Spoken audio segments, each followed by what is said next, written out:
There is a stigma around athletes seeking mental health support, but it's slowly going away. There's a lot of contextual factors to why we have disabled athletes from being able to be vulnerable. Also, our emotions, if we're not caring for them outside of the court, field, rink, wherever it is in our outside lives, then we might not be engaging in the daily habits that best prepare us to perform. We're seeing famous athletes now from all sports talking openly about their mental health and well-being. You've got Michael Phelps talking about his experience as an Olympic swimmer, Simone Biles talking about her experience as an Olympic gymnast, DeMar DeRozan and Kevin Love as NBA players talking about their experience with mental health. The athletes start to see it less as something I go do when something is wrong.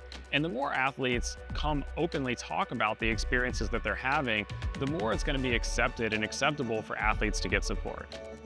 It's another resource for me and another tool to help optimize my performance or optimize my well-being in life. I think of mental health as the foundation to overall well-being and to overall performance. If you think about physical health for a moment as a parallel, imagine trying to play an 82-game basketball season or even a 30-game basketball season on a bad knee or a bad ankle. You might make it 1 or 2 games, but if you're not taking care of your body, it's going to be hard to sustain that performance over the course of that long season. The same is true for your mental well-being or mental health as it pertains to your peak performance, right? If you're not taking care of your mental health, engaging in some of the basics around sleep, good self-care, rest and recovery, it's going to be very hard to maintain a high level of performance over the course of the season that you're engaged in. And so I see mental health and mental well-being as foundational to being able to reach your full potential. When we use that term mental health, it's kind of a squishy word. But the reality is we're talking about an organ, we're talking about the brain and brain health, and the brain is ultimately in charge of everything that the body does.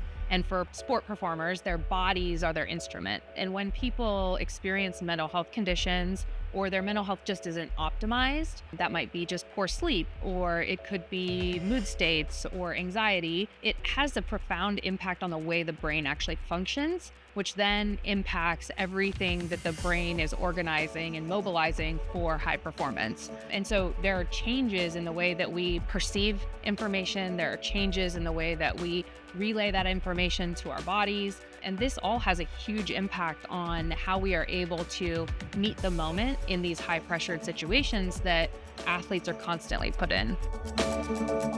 What I feel therapy can do for an athlete is gives them a space to reflect. It gives them a space to increase self-awareness and to understand what works for them, but also maybe what doesn't.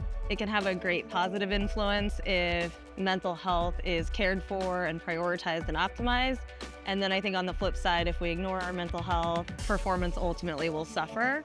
And so I think helping the athletes realize that of both, it's not just preventing it from breaking down performance, but also if we're attending to it, we can optimize performance by putting ourselves in the best mindset, having the most confidence we can have, having great composure, limiting distractions. I think by taking care of our mental well-being, we're able to focus in and be our best in the moment during those high-stakes performances.